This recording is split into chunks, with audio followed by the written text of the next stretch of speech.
भारतीय राजनीति की कद्दावर शख्सियत सलमान खुर्शीद साहब हमारे साथ हैं। आप भारतीय राजनीति में काफ़ी बड़ा कद रखते हैं, 3 पीढ़ियों का बोझ आपके ऊपर है। ऐसे में राष्ट्रवाद का मुद्दा आपसे छूट जाता है, बीजेपी ही पूरी इस मुद्दे को कब्जा कर लेती है। आपको नहीं लगता है कि जो राष्ट्रवाद के नाम पे आज़ादी मिली, जिस राष्ट्रवाद की भूमिका, राष्ट्रवाद एक विचारधारा होती है, राजनीतिक विचारधारा होती है, एक भरोसा होता है, उस भरोसे को आपने छोड़ दिया, उस विचारधारा को आपने छोड़ दिया बीजेपी के सपोर्ट पे। अब वो हिंदुत्व तो लगता है राष्ट्रवाद का ही नाम हो गया है। नहीं तो अब यही तो दुर्भाग्य की बात तो यही है।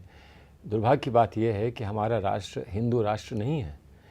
अब भारतीय जनता पार्टी के बहुत सारे राष्ट्रवाद की बात की जाती है तो लगता है कि बीजेपी की बात की जा रही है। ये मुद्दा क्यों छोड़ा? ये गलती आपकी है। छोड़ा नहीं है।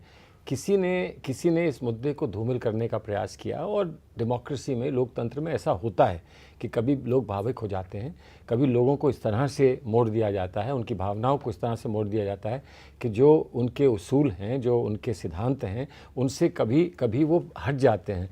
और ऐसा लोकतंत्र में जब होता है तो फिर उसका अंदाज़ा बाद में लोगों को होता है कि हम गलत कर बैठे।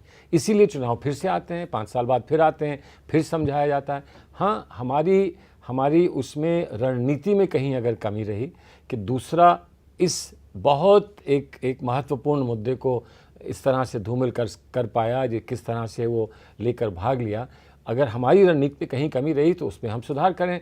इस पर भी हम विचार करेंगे, और विचार करने के बाद फिर हम नए सिरे से इस बात में आएंगे। यही बात मैं आपसे सुनना चाह रहा था कि आप विचार करेंगे, लेकिन आपको नहीं लगता है कि कांग्रेस में जो परंपरा रही है उसमें कभी भी क्षेत्रीय छत्रपों को बढ़ने नहीं दिया जाता है, इसी कारण से विचारधारा भी धूमिल हो रही है। देखिए, ऐसा है, ये तो हमारी एक राष्ट्रीय स्थिति का एक अंग है। आज क्या हो रहा है भारतीय जनता पार्टी में? आज भारतीय जनता पार्टी में आप प्रांतों को तो भूल जाइए, स्टेट्स को भूल जाइए, यहाँ पर कैबिनेट में क्या हो रहा है? अगर मैं आपसे कहूँ कि कैबिनेट ज़रा 4 नाम सुनाइए, तो मैं जानता हूँ कौन से 4 नाम आप सुनाएंगे, उसके बाद 5वां पूछो तो आप बता नहीं पाएंगे। नहीं, मैं बता दूंगा आपको पूरी कैबिनेट के बारे में, लेकिन मैं आपसे पूछना चाह रहा हूँ कि राज्य स्तर अगर आप बताएंगे कैबिनेट के बारे में तो मैं आपसे पूछूंगा। आपका इशारा केवल आप सुषमा स्वराज जी की तरफ है कि उनको बैकग्राउंड में रखा गया है। नहीं, मैं मानता हूँ कि सुषमा स्वराज जी एक बहुत महत्वपूर्ण नेता हैं, लेकिन क्या उनका सही उपयोग हो रहा है? आप बताइए मुझे, क्या उनका कोई सही उपयोग हो रहा है? बहुत सारे ऐसे लीडर्स हैं जिनका सही उपयोग हो रहा है कि नहीं हो रहा है, ये एक प्रश्न है। मैं पूछता हूँ कि आडवाणी जी का सही उपयोग हो रहा है कि नहीं हो रहा है, ये एक प्रश्न की बात है। आडवाणी जी से इतना प्रेम क्यों? नहीं, प्रेम की बात नहीं है, आडवाणी जी से प्रेम की बात नहीं है।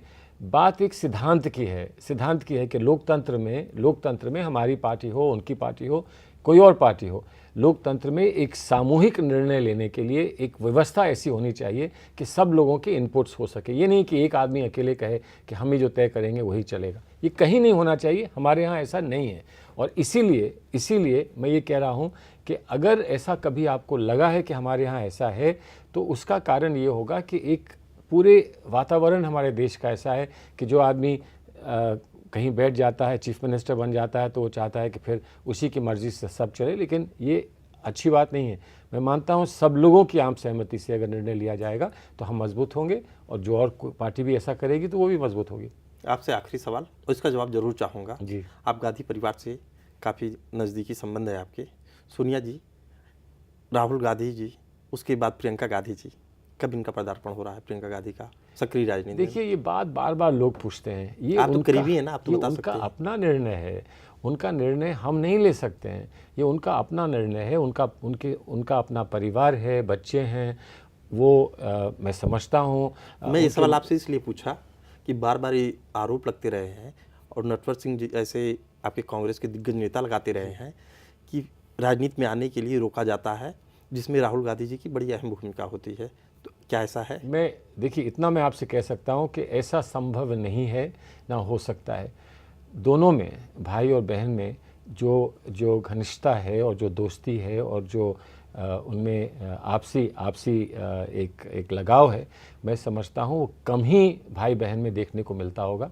और जो भी ऐसे अनुमान लगाते हैं, गलत लगाते हैं, लेकिन निर्णय फिर हर व्यक्ति का अपना निर्णय होता है कि हमें कहाँ तक, किस सीमा तक हमको राजनीति में जाना है। राजनीति कोई आसान चीज़ नहीं है, हर व्यक्ति उसको स्वीकार कर ले और हर व्यक्ति इतनी बड़ी कुर्बानी करे कि मैं अपना निजी जीवन छोड़कर राजनीति में आऊँगी और एक सार्वजनिक जीवन में अब अपनी भूमिका अदा करूँगी। या तो आप मानते हैं कि प्रियंका गांधी केवल अपनी परिवार के लिए नहीं राजनीति में आ रही हैं, व्यक्तिगत नहीं, मैं ये अनुमान लगाया जा सकता है कि अगर वो सार्वजनिक जीवन में नहीं है, जिस हद तक नहीं है, जो उस परिवार में है वो सार्वजनिक जीवन से संबंधित ना हो, ऐसा तो संभव नहीं है, लेकिन निजी जीवन भी है उनका और निजी जीवन का भी अपना महत्व होता है। आपका, मेरा, सबका निजी जीवन होता है।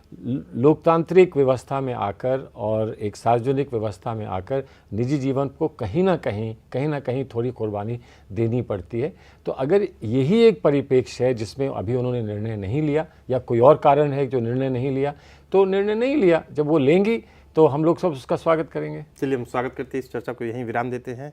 आप हमारे साथ आए, आपका बहुत बहुत धन्यवाद। धन्यवाद।